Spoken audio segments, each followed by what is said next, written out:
नमस्कार दर्शकवृन्द, यहाँहरूलाई हार्दिक स्वागत गर्न चाहन्छु। म नवराज थानुक।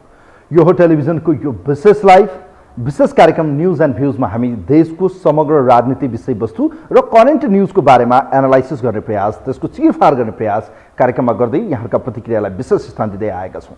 विशेषतः यतिखेर हाम्रा छिमेकी राष्ट्रहरूको पनि यसो राजनीतिलाई निहाल्ने हो भने आज नेपालमा केपी शर्मा ओलीको जुन 2/3 नजिक झन्डै बहुमत प्राप्त सरकार ढल्यो, त्यस्तै अवस्था चाहिँ छिमेकी राष्ट्रहरूमा पनि बेला बखतमा गठबन्धनको संस्कार डेभलप भएको देखिन्छ।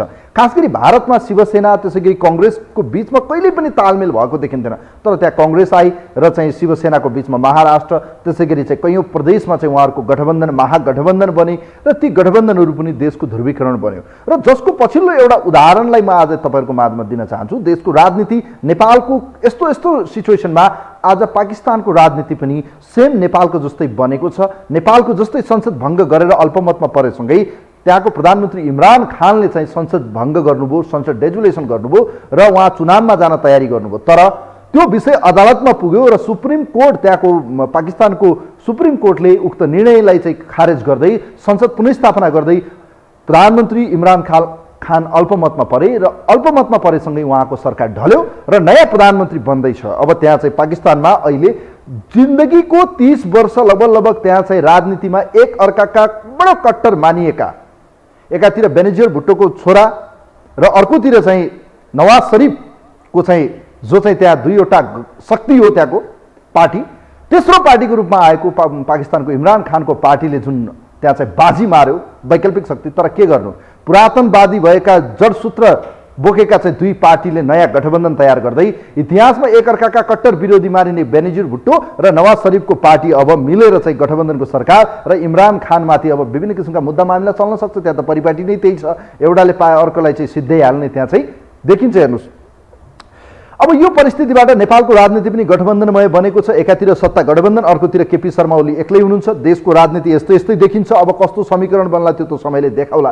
तर देशको आर्थिक अर्थतन्त्रको कुरा गर्ने हो भने अर्थमन्त्री जनार्दन शर्माले भन्नुभयो, मलाई अर्थतन्त्र थाहा छैन, अर्थतन्त्रको बारेमा मलाई ज्ञान छैन। यसको मतलब अर्थ मन्त्रालय चलाउनै नसक्ने अवस्था त म होइन, तर देश आज आर्थिक सङ्कटको यो चरम बिन्दुमा पुगेको छ। देशमा आर्थिक समस्याकै कारणले गर्दा देश आर्थिक सङ्कटमा जाने देखिन्छ। हेर्नुहोस्, अर्थतन्त्र डामाडोलको अवस्थामा छ, अर्थतन्त्र ओह्रालो लागेको छ। अब 5 महिनालाई मात्रै खरिद गर्न हामीसँग विदेशी मुद्रा अर्थात् डलर छ हामीसँग, जो हाम्रो कोषमा छ। त्यो बजेटलाई कति महिना बचाएर राख्ने, मिनिमम 7 महिना नेपाल राष्ट्र बैंकको एउटा सिलिङ छ, 7 महिना सञ्चित मुद्रा चाहिँ हुनुपर्छ। तर आज हामीसँग 7 महिनाबाट घटेर 5.5 महिना 6 महिनाको मात्रै बजेट हामीसँग रहिरहँदा हामी पनि कतै श्रीलङ्काको अवस्थामा पुग्ने हो कि भन्ने डर भएका बीचबाट पछिल्लो समय गभर्नर महाप्रसाद अधिकारीले चाहिँ सरकार र विशेष गरी अर्थमन्त्रीसँगको झन्डै 7 महिनाको जुवारी बोलचाल समेत नरहेका दुई बीचको अर्थ मन्त्रालय र चाहिँ यता खास गरी यो गभर्नर, राष्ट्र बैंकको प्रमुख मानिने गभर्नरको बीचमा 7 महिनादेखि बोलचाल नै नरहेको कुरा बाहिर तथ्यका रूपमा आइसकेको छ।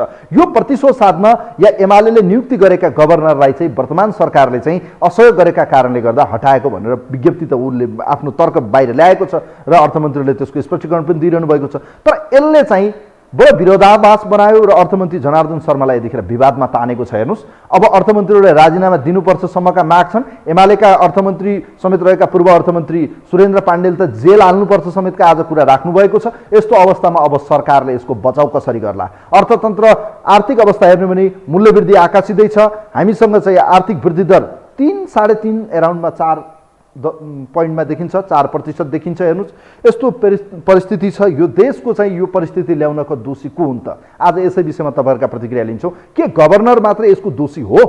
के उहाँले आज लिक्विडिटी ल्याउनमा या तरलता पैदा गर्नमा, लोन इस्यु नगर्नमा, बैंकहरूलाई गरेको स्टे अर्डर या एक किसिमको सर्कुलरका कारणले अत्यावश्यक वस्तुहरूको चाहिँ बाहेक यी विलासी वस्तुहरूको चाहिँ आयातमा रोक लगाएको विषय, यी सबै कारणले गर्दा के सरकारलाई कहीँ कतै असहयोग भएको हो? या 40 करोडको जुन विषय पछिल्लो समय पृथ्वी शाह एकजना अछामका व्यक्ति जो अमेरिकाबाट पैसा पठाएका थिए, ती व्यक्तिको चाहिँ पैसालाई लिएर राष्ट्र बैंकले हस्तक्षेप गरेको र त्यो पैसा चाहिँ फुकुवा गर्नुपर्छ भन्ने जुन विवाद यतिखेर बढ्यो र पछिल्लो समय केही समय पहिले यहाँहरूलाई थाहा होला देशमा 2 महिना झन्डै यो सरकारले बजेट होलिडेज मनाएको कुरा म तपाईहरुलाई अलिकति क्लिक मात्र गर्न चाहन्छु। अर्थात् सरकारसँग त्यो बेला बजेट थिएन, बजेट परिचालन नगर्ने त्यो 2 महिना कोरोना महामारी र सरकारले ल्याएको प्रतिस्थापन विधेयक बजेटका कारणले गर्दा आज देश आर्थिक सङ्कटमा पुगेको छ र यो सङ्कटतिर उन्मुख भइरहँदा सरकारले अझै पनि 25% भन्दा माथि बजेट खर्च गर्न सकेको अवस्था छैन। अबको यो 3 महिनामा कति बजेट खर्च गर्ला त्यो भने हेर्न बाँकी छ। आज यसै विषय सन्दर्भमा दुईवटा रिपोर्ट हामीसँग छन्।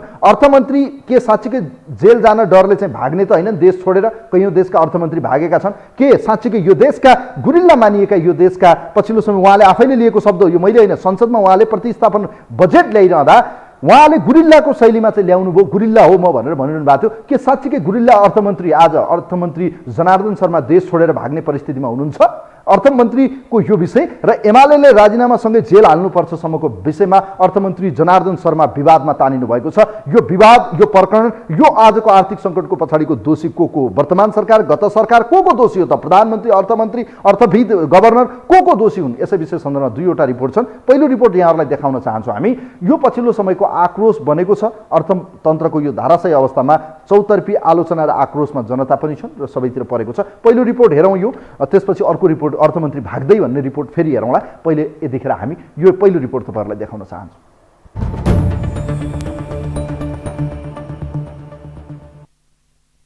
देशको अर्थतन्त्र डामाडोल बनिरहेको अवस्थामा एकाएक राजनीतिक दाउपेचकै कारण राष्ट्र बैंकका गभर्नर महाप्रसाद अधिकारी हटाइएपछि यति बेला सरकार आलोचनाको शिकार बनिरहेको छ। अर्थतन्त्र संकटमा परेका बेला महत्वपूर्ण कदम चाल्नुको सट्टा सरकारले एकाएक गभर्नर महाप्रसाद अधिकारीलाई हटाएपछि चौतर्फी आलोचना भइरहेको हो।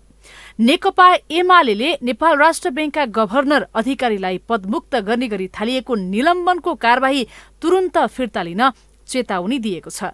पूर्व अर्थमन्त्री विष्णु पौडेलले सरकारले राष्ट्र बैंकका गभर्नर निलम्बन गर्ने काम गलत गरेको बताए।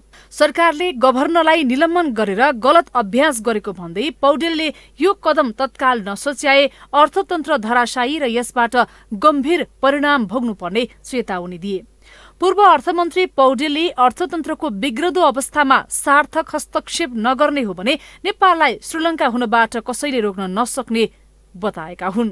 आफू अर्थमन्त्री हुँदा ल्याएको लोकप्रिय बजेटलाई असफल पार्न ल्याएको प्रतिस्थापन विधेयकका कारण देश गम्भीर संकटमा फस्दै आएको दावी गरे। हालै मात्रै एउटा अत्यन्त निन्दनीय, लज्जास्पद, घृणास्पद काम गरेको छ। नेपालका एउटा चाहिँ आफ्नो प्रोफेसनमा उहाँको ट्र्याक रेकर्ड हेर्नुहुन्छ कि आजको योगदान हेर्नुहुन्छ, आजको भूमिका हेर्नुहुन्छ, हरेक दृष्टिकोणले अब्बल भूमिकामा रहनुभएका राष्ट्र बैंकका गभर्नर महाप्रसाद अधिकारीलाई एउटा सरकारका अवाञ्छित आकाङ्क्षाहरूलाई पूरा गर्नका निम्ति उहाँ सहयोगी बन्नु भएन। त्यस्तै पूर्व अर्थमन्त्री सुरेन्द्र पाण्डेले कोरोना महामारीपछि रुस र युक्रेनको युद्धको कारण अर्थतन्त्रमा थपिएको चुनौतीका बीचमा सरकारले राष्ट्र बैंकका गभर्नर निलम्बन गरेर गलत काम गरेको बताए। पाण्डेले अब बजेट निर्माण तथा मौद्रिक नीति बनाउनु पर्ने अवस्थामा गभर्नरलाई बाहिर राख्ने काम भएको बताएका छन्।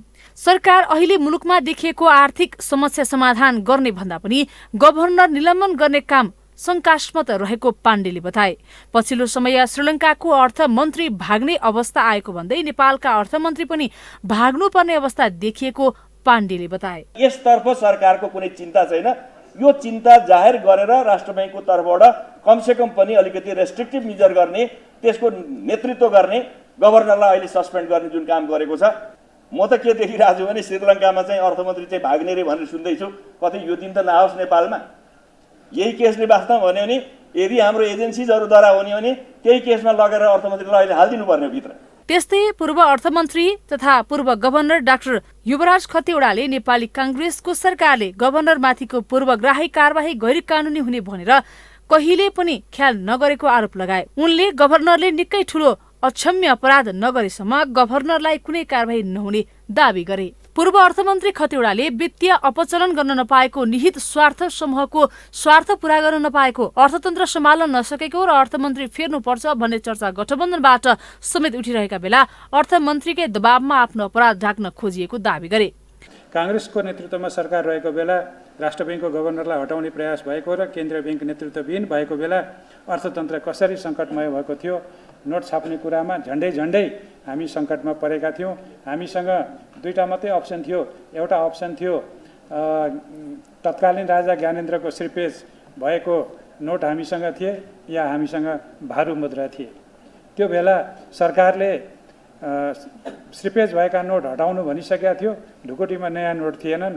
अनि हामीले बाध्य भएर फेरि क्याबिनेटको निर्णय भएर त्यही श्रीपेज भएका नोटलाई 1 वर्ष थपेर चलाउनु परेको स्थिति थियो। त्यस्तो स्थिति फेरि नहोस् भन्ने कुरा चाहिँ हामी सरकारलाई सजग गराउन चाहन्छौँ।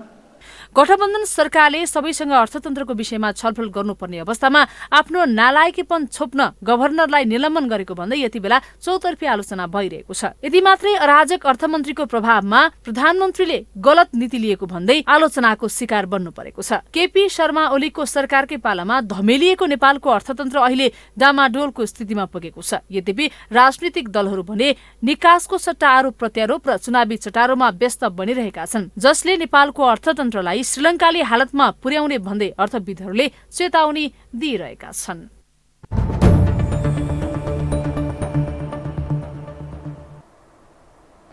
दर्शकबिन, यो रिपोर्ट यहाँहरूलाई देखायौँ। विशेष गरी पछिल्लो समय देशको अर्थतन्त्र धाराशायी बन्दै गएको छ भन्ने तथ्याङ्कहरू, जुन तथ्यहरू या इन्डेक्सहरू जसरी बाहिर आए, यसले अलिकति निराश बनाएको छ र यतिखेर राजनीतिक प्रतिशोध र राजनीतिक गन्ध भने नआओस् भन्ने चाहना हो। यो देशको साझा प्रब्लम हो, तर यो विषयमा एकले अर्कोलाई खुइल्याउनु पर्ने, एकले अर्कोलाई आरोप लाउने बेला हो या यसको सल्युसन निकाल्ने बेला हो?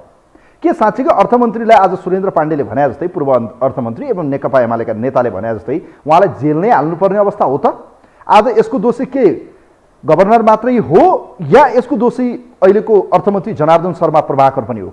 प्रभाकर किन आज आफ्नो गल्ती ढाकछोप गर्न यस किसिमको राजनीतिक प्रतिशोध प्रतिकार या भनौँ यो एक किसिमको बचाउमा उहाँ आफ्नो कमी कमजोरी लुकाउन यस किसिमको अस्त्र प्रयोग गर्नुभयो भन्ने विषय बाहिर आएको छ। नेकपा एमालेको चौतर्फी आरोप घेराबन्दीको बीचबाट के साँच्चीकै अब जनार्दन शर्मा प्रभाकर के जेल जालान् या उहाँ देश छोडेर भाग्नु होला? यसै विषयमा तयार पारेको एउटा अर्को रिपोर्ट छ, यो अर्को रिपोर्ट हेरौँ।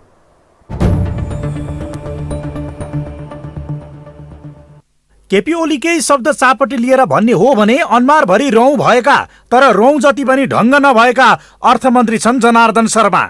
उनीसँग अर्थको न कुनै साइनो छ न कुनै सम्बन्ध।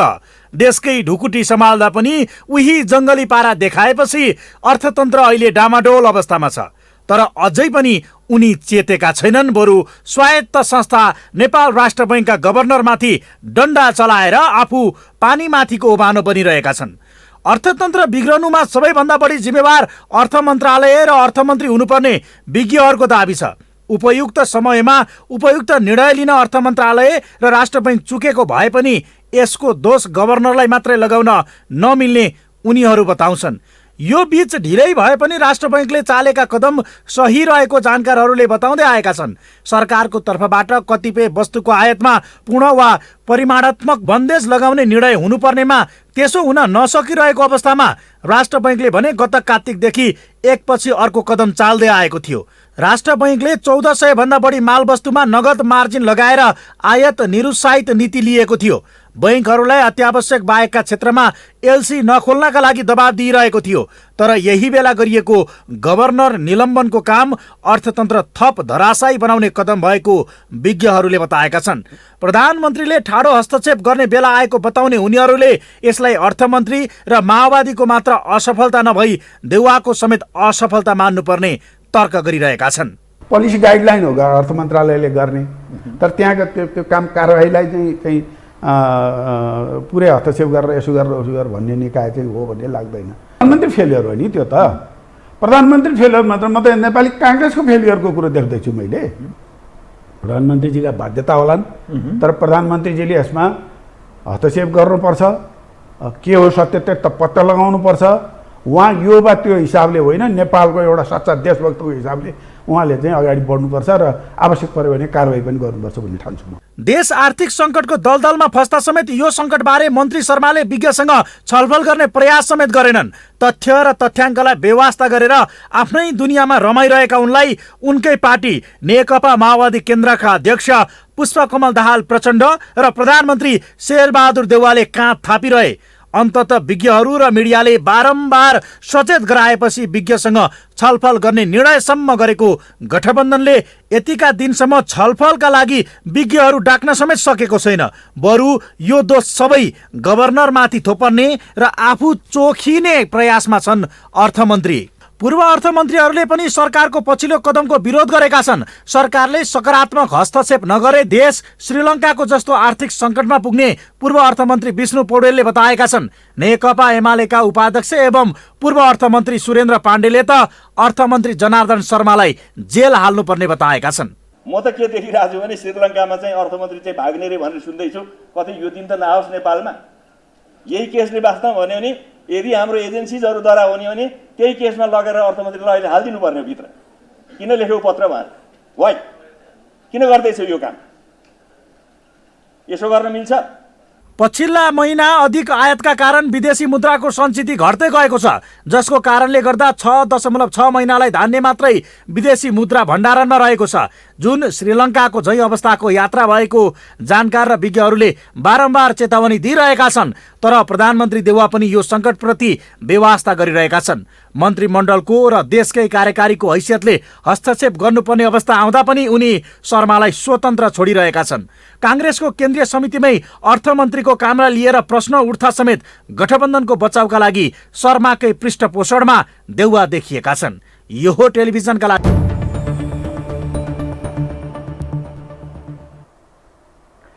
दर्शकबिन वास्तवमै विचित्रको राजनीति छ, आफ्नै मनमर्जी छ, मनमौजी छ। हेर्नुहोस्, प्रधानमन्त्री यो देशको 5औं पटक प्रधानमन्त्री हुनुहुन्छ। यो देशको अर्थतन्त्र, यो देशको गरिबी, यो देशको अशिक्षा, यो देशको सबै विषय उहाँलाई थाहा छ। आज हामीले चाहिँ एमसिसी जस्ता कयौँ परियोजनाहरू लिने भन्यौँ, तर वैदेशिक ऋणमा डुब्दै गएको यो देशको अवस्था भोलि गएर श्रीलङ्काको हालत कहीँ कतै पुग्छ कि भन्ने छ। भलै हाम्रो अहिलेको कुल बजेटको चाहिँ लगभग 42% हामीमाथि ऋण छ। हेर्नुहोस्, यो तथ्याङ्क दिँदैछु। भलै यो श्रीलङ्काको तथ्याङ्क हेर्ने भने त्यहाँको बजेटभन्दा 117 गुणा बढी त्यहाँको चाहिँ ऋण भएका कारणले उसको बजेट धान्न सकेन र ऊ आज टाँट पल्टिँदै अवस्था पुगेको छ। यो अलिकति मैले डाटाबेस भने के साँच्चीकै आजको यो परिस्थिति 7 महिनादेखि जनार्दन शर्मा र गभर्नर महाप्रसाद अधिकारीको बीचमा बोलचाल समेत नभएको, अर्थात् पानी बाराबारको अवस्था कसले बनायो?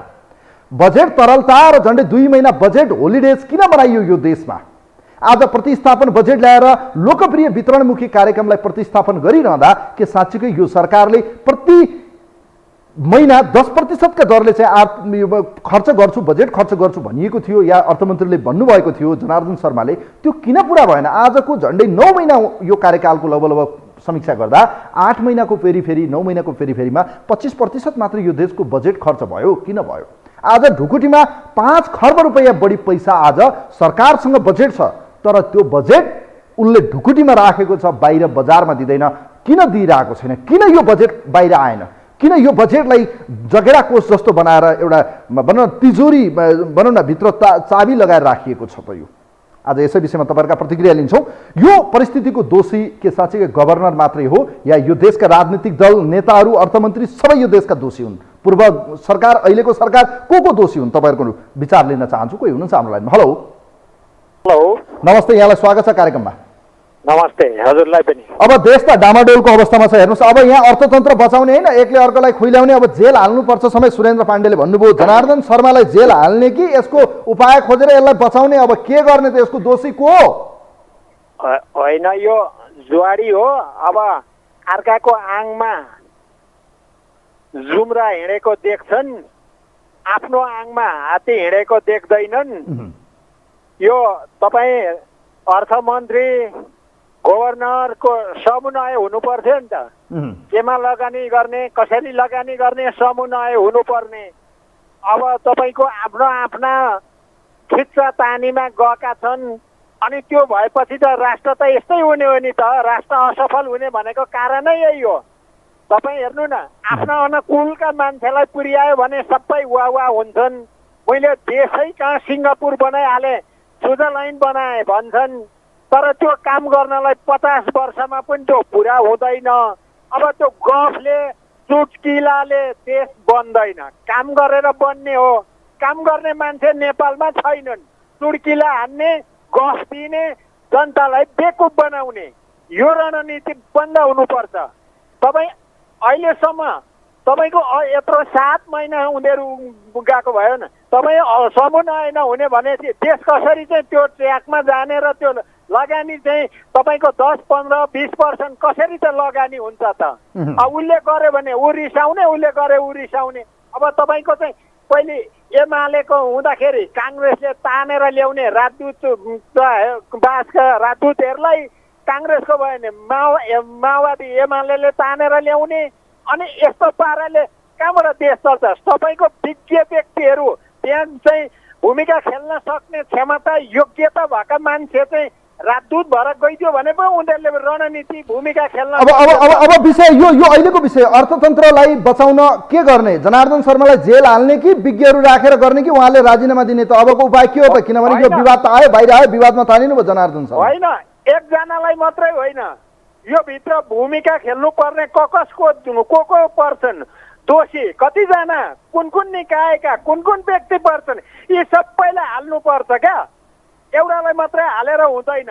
यो भित्र भूमिका खेल्ने पर्ने व्यक्तिहरूले किन खेलेनन् त? यिनीहरूलाई पनि हाल्नुपर्छ। बाहिर बसेर भनेर हुन्छ? उनीहरूले पनि पहिलेदेखि खबरदारी गर्नुपर्छ, सुझाव दिनु पर्दैन, चुपचाप बस्ने। अनि तपाईँको चाहिँ अर्थतन्त्र डमाडोल भइसकेपछि चाहिँ अनि अहङ्कार गर्ने मिल्छ? तपाईँको पहिले यिनीहरूले गल्ती गर्यो भने तपाईँहरूले यो गल्ती गर्यो, यो सत्य यसरी जाऊ भनेर सुझाव दिनुपर्ने विज्ञहरूले पनि होइन। अब अहिलेको आवश्यकता मैले देखेको भनेको के हो भने सबै राजनीतिक दलहरू बसेर अर्थतन्त्र कसरी सुधार्ने हो र आरोप प्रत्यारोपमा जाने कि सुधार्नतिर लाग्ने? अर्थतन्त्र सुधार्नलाई एकदम सजिलो छ, मजाले सकिन्छ। यी भ्रष्टाचारीको पैसा सबै विदेशमा स्वदेशमा भएको राष्ट्रियकरण गर्नु पर्यो। यिनीहरूले चाहिँ वडादेखि चाहिँ तपाईँको चाहिँ अर्बभन्दा बढी चाहिँ त्यो बेरुजु भ्रष्टाचार गरेका छन्, तिनीहरूलाई कारबाहीमा ल्याउनु पर्यो, तिनीहरूको सम्पत्ति राष्ट्रियकरण गर्नु पर्यो। अनि यी बिना आवश्यक यिनीहरूले सुविधा लिएका सम्पत्तिहरू छन्, यिनीहरूको सम्पत्ति छानबिन गरेर ल्याउन। यहाँ अर्थतन्त्र होइन, 20 वर्षलाई यहाँ चाहिँ बजेट आउँछ र अर्थतन्त्र धानिन्छ।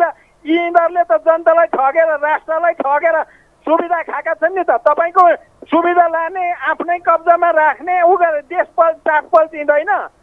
त्यसले गर्दा यी राष्ट्रघातीलाई सबैलाई जेलमा हाल्नुपर्छ, यिनीहरूको सम्पत्ति राष्ट्रियकरण गर्नुपर्छ। हामी जनताको चाहिँ कमजोरी चाहिँ नम्बर 1 कमजोरी चाहिँ जनताको हो। जनता नबोलेका कारणले यिनीहरूले मुन परि गरेको चाहिँ एकदमै यथार्थ हो। हस्, थ्याङ्क यू सो मच। धेरै धेरै धन्यवाद दिन चाहन्छु। नेत्र बस्नेतजी हुनुहुन्थ्यो यतिखेर हामीसँग।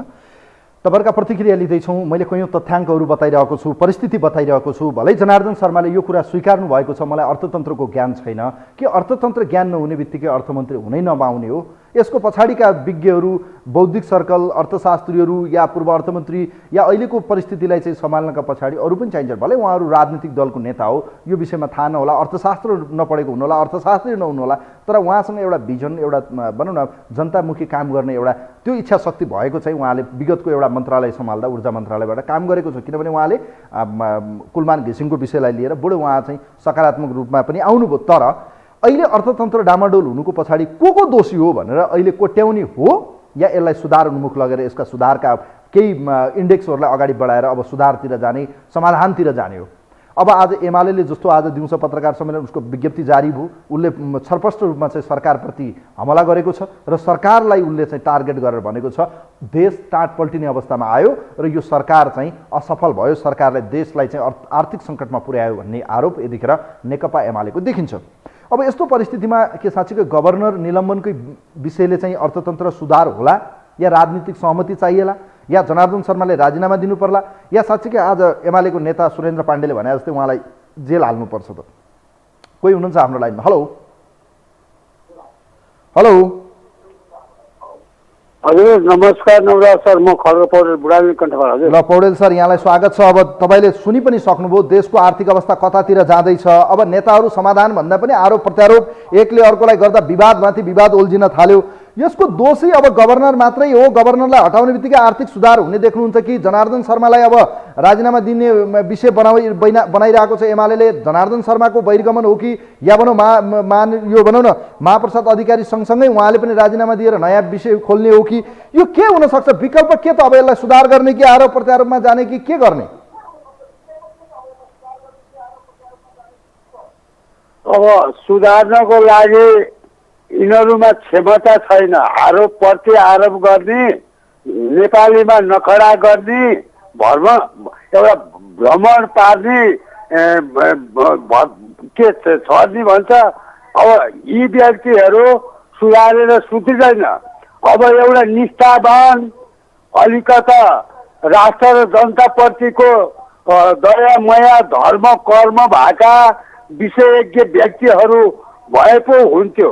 अब यो गुटबन्दी तालले आएको, अब हामी आम नेपालीको भनाइ छ अब यो सत्ता चलाउने प्रधानमन्त्री, राष्ट्रपति, अब यो जनार्दन शर्मा अर्थमन्त्री, गभर्नर, नागरिक समाज गठन गरेर यिनीहरू सबैले जेल हाल्नुपर्छ मेरो आफ्नो विषयमा। किन देशलाई यस्तो एउटा अब ढुकुटीमा एउटा लाज मर्नु शरम लाग्न पर्ने। अब योभन्दा अगाडि सत्तामा बहुमतको सरकार, उसलाई लाज छैन। त्यो सत्ता छोड्ने बेला 1 खर्ब पैसा लगाएको छ अरे, त्यो गभर्नरले 1 अरब लिएको छ अरे। यो नागरिक समाजमा यस्तो किसिमको सुनिएको छ अलिक विद्वानबाट।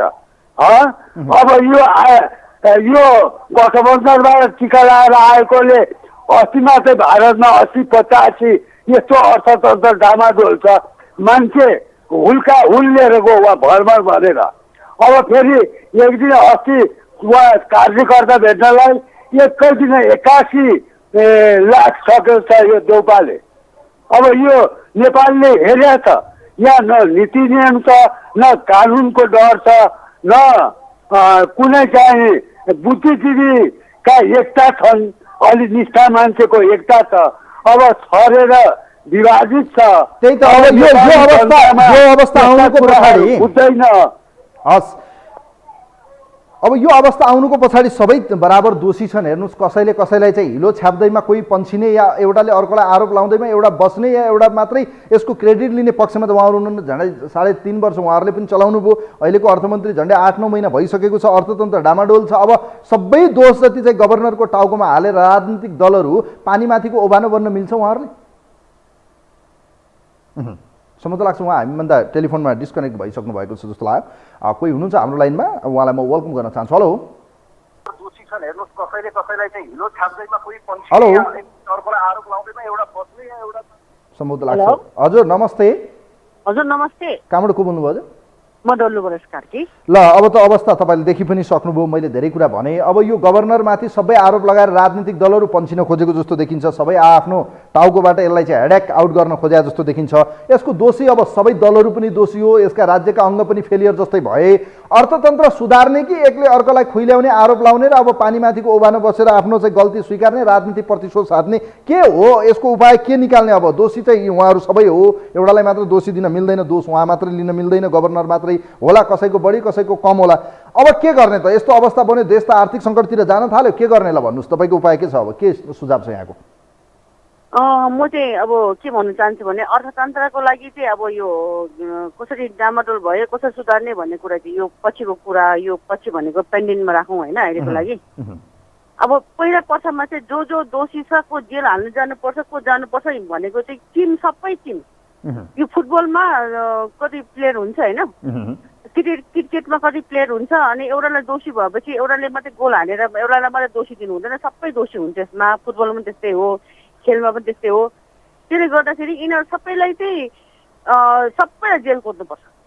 एउटालाई मात्र होइन, सबैलाई, सबै टिमलाई जेल कोर्नुपर्छ। होइन, मैले भने नि त दोषी सबै हो। यो अवस्था आज आउनुको पछाडिका राजनीतिक दलहरू कोही चोखो छैन। सबै कहीँ न कहीँ यसको भनौँ न यो परिस्थितिको चाहिँ ल्याउनमा उहाँहरू दोषी हो। गत सरकार, अहिलेको सरकार, आउने सरकार अब कसरी हिँड्ला त्यो हेर्न बाँकी छ। तर अब के गर्ने त?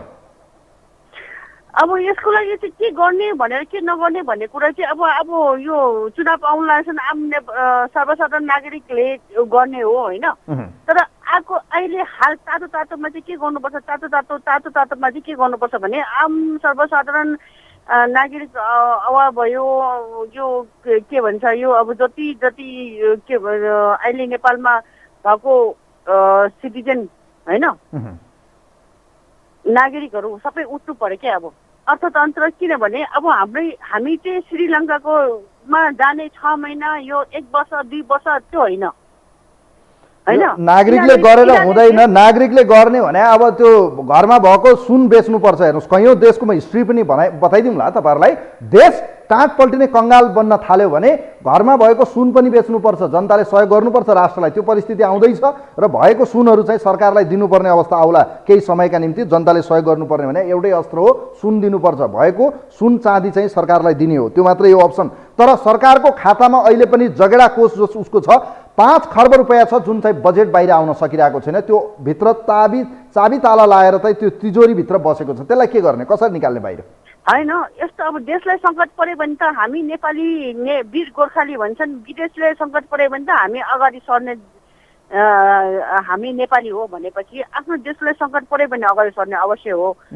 तर सबैभन्दा पहिला पछामा चाहिँ हामी आम नेपाली नागरिक साँच्चीकै देशभक्त र देश साँच्चीकै हो रहेछ यो ढुकुटीको दुन अहिले फोड्नु पर्ने के गर्नुपर्ने त्यो कुरा छोडिदिनु पहिला पछामा हनुमान ढोकाबाट निकालेको ढुकुटी चाहिँ कहाँ गयो हनुमान ढोकाको ढुकुटी फोरेको सम्पत्ति कहाँ गयो त्यसको छानबिन गरौँ त्यसले त त्यो सम्पत्तिले चाहिँ हाम्रो देशलाई त 25-50 वर्षसम्म खान पुग्ने सम्पत्ति थियो त्यसमा त्यो कहाँ गयो अब यो खोजी नीति गर्न थाल्यो भने फेरि छानबिन बनाउनु होला फेरि वर्षौं लाग्ला त्यो भन्दा देश टाँट पल्टिने अवस्था होला जुन त्यो सरकारको जुन देशबाट जुन सरकारमा थियो त्यसैमा चाहिँ अहिले तत्काल छानबिन गरेर त्यसैबाट निकाल्नुपर्छ हस् म्याडम धेरै धेरै धन्यवाद दिन चाहन्छु thank you so much Karki madam धेरै धेरै धन्यवाद छ अन्तिम एउटा कल लिन्छौँ आजलाई वास्तवमै देश सङ्कटमा पर्न थाल्यो भने जनताले सहयोग गर्नुपर्ने बेला आउँछ है मैले आजै भन्दैछु तपाईँहरूलाई परिआयो भने घरभित्र रहेको सुन चाँदी आफूसँग भएको राष्ट्र बैङ्कलाई हामीले राज्यलाई सहयोग गर्नुपर्ने दिन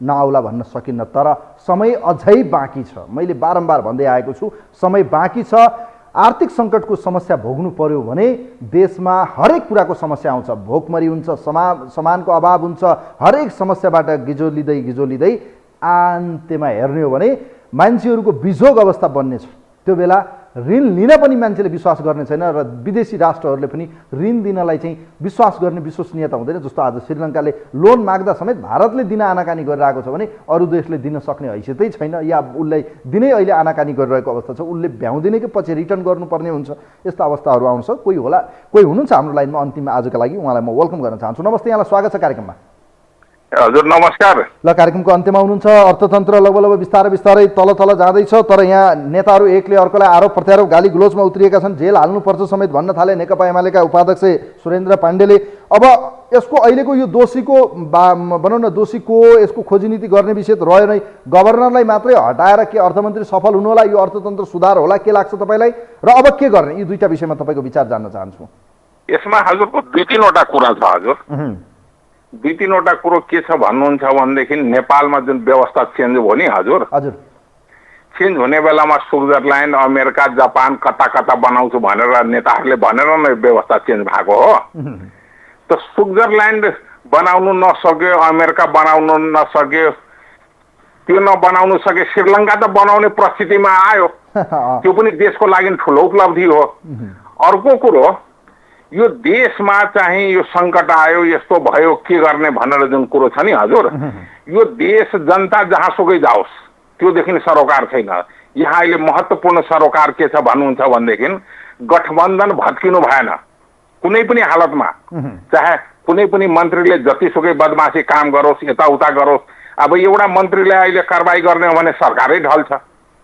किनभनेदेखि हजुरको यो कडीमा कडी जोडेर बनेको सरकार हो नि त यो त एकलौटी त होइन 2/3 त हावा नेपालमा खायो भने यो कडीमा कडी जोडेको हो त त्यसले गर्दाखेरि यो भाइ जुन छ नि हजुर जतिसुकै लफडा गरे भनेदेखि अहिलेको संविधानमा एकदम सजिलो 2टा उपाय छ 2टा उपाय के छ भने जतिसुकै लफडा गर्नुहोस् राजीनामा दिनुहोस् कुरो सल्ट्यो त्यसमा पनि चित्त बुझेन भनेदेखि अनुगमन समिति के भन्छ के 5-7 जनाको समिति गठन गर्यो 2 महिना 4 महिना चाहिँ हजुरको हेर्यो अनि एउटा टोकरीमा फाल्यो त्यो पनि उपलब्धि हो अर्को कुरो के छ भनेदेखि गाउँघरमा हजुर जसको लक्षेप्रो मान्छेको स्वास्नी राम्रो हुन्छ नि त्यो गाउँलेको सबैको भाउजू हुन्छ अहिले नेपालमा कर्मचारीहरू फुटबल भएको छ हजुर एकदम राम्रो फुटबल, उताबाट हान्दिने उता गोल गरिदिने, उताबाट हान्दिने उताबाट गोल गरिदिने, अनि चाहे आफ्नो कोसी चाहे बचाउने, त्यो प्रक्रिया छ। त त्यसले गर्दाखेरि यो जेल जाने, देशबाट निकाल्ने त्यो सपना नहेरे पनि हुन्छ, कुनै पनि हालतमा त्यो हुँदैन। किनभनेदेखि गठबन्धन छ, सबै मिलिजुली छ। रामबहादुर जान्छ, वीरबहादुर आउँछ, वीरबहादुर जान्छ, श्यामबहादुर आउँछ, चारजनाको सिन्डिकेट छ, पाँचौं जनाको त छैन। त त्यसले गर्दाखेरि हजुर भैँसीको अगाडिमा जति बिन बाजा बजाए पनि त्यो सुन्नेवाला छैन। यो समय पनि वेस्टेज हो। धेरै धेरै धन्यवाद दिन चाहन्छु यहाँलाई, धेरै धेरै धन्यवाद छ। महादेव महतोजी हुनुहुन्थ्यो धनुषाबाट, कार्यक्रम हेरिदिनु भयो, यहाँहरूलाई धन्यवाद दिन चाहन्छु। र जाँदा जाँदै इतिहासको यो कालखण्डमा हामी छौँ, यस्ता कयौँ देशहरूमा सङ्कट पर्छ, सङ्कटबाट माथि उठ्न पनि सकिन्छ, नउठ्ने भन्ने होइन, त्यो परिस्थिति केही समय हामीले क्राइसिसमा बिताउनु पर्ने होला, परिस्थिति त्यस्तो नहोस् हामी चाहन्छौँ। र यसका निम्ति गर्नुपर्ने दुईटा तीनटा काम म भन्छु। र जाँदा जाँदै अर्थमन्त्री जनार्दन शर्माले इनिसिएसन लिनुपर्छ, र यदि उहाँले सक्नुहुन्न भने बाटो प्रशस्त पारेर राजीनामा दिनुपर्छ, पहिलो उपाय। दोस्रो उपाय, प्रधानमन्त्री किन यसरी कानमा तेल हालेर सुत्नु भएको छ, मुख दर्शक किन बन्नु भएको छ, उहाँले एक्सन लिनुपर्ने बेला आयो। र देशमा चाहिँ यस्तो परिस्थितिमा असफल भयो भने भोलि अर्थतन्त्र यो डामाडोल हुनुको दोषी अर्थमन्त्री गभर्नर मात्रै होइन, यसको भागी र दोषी या असफल प्रधानमन्त्री, त्यो ट्याग फेरि एकपटक शेरबहादुर देउवाको फेरि भनौँ न यो निधारमा टाँसिनेवाला छ। योतिर पनि उहाँको गम्भीर ध्यान आकर्षण जाओस्। र अर्को महत्त्वपूर्ण, सबै राजनीतिक दलहरू मिलौँ र यतिखेर भएका तपाईँहरूले लुकाएर राखेका या छुपेर राखेका या कहीँ कतै भुलेर राखेका या कतै कतै आफ्नो श्रीमती या कहीँ कतै भाइ भारदारहरूलाई राख्न दिएको पैसा छ भने त्यसलाई इस्यु गरौँ र बाहिर बजारमा ल्याउँ, ब्याङ्किङमा लिगलाइज गरौँ, लिगल रूपमा ल्याउँ। त्यसले चाहिँ एउटा बाहिर मुभ हुन्छ र त्यसले काम गर्न पाउँछ। र अर्को विषय, सरकारसँग भएको झन्डै 5 खर्ब पैसा जुन छ त्यो पैसा खर्च हुन सकेको छैन र त्यो पैसा फ्रिज हुन सक्छ है, तर त्यो पैसालाई यदि बाहिर ल्याउने हो र ब्याङ्किङ थ्रु या बजारमा आउने हो भने त्यसले पनि आर्थिक सुधार हुन सक्छ। तेस्रो पोइन्ट भने त रेमिटान्स हो। र अझ सबैभन्दा बढी महत्त्वपूर्ण कुरो, तत्काललाई चाहिँ उत्पादन गरौँ, इमिडिएटली चाहिँ के उत्पादन हुन सक्छ त्योतिर चाहिँ आत्मनिर्भर बनौँ र परनिर्भरता आयातलाई नियन्त्रण गर्नतिर गयौँ भने मजाले चाहिँ केही नभए पनि वर्ष दिन धान्छ, वर्ष दिनपछि आर्थिक अवस्था राम्रो होला। तर अहिले केयरलेस गर्नुभयो, अर्थविदका कुरा सुन्नु भएन, हामीले बोलेका केही सुझावहरूलाई सुन्नु भएन भने देश टाँट पल्टिनेछ र अन्त्यमा जनताले आफ्नो गरगहना दिएर सरकारलाई जोगाउनु पर्ने अवस्था आउँदैछ। कार्यक्रमलाई यही बिट मार्छु। कार्यक्रम हेरिदिनु भयो यहाँहरू सबैलाई धेरै धेरै धन्यवाद दिँदै आजको यो विशेष अङ्कबाट कार्यक्रमको टिमसँग म पनि बिदा हुन्छु। नमस्कार।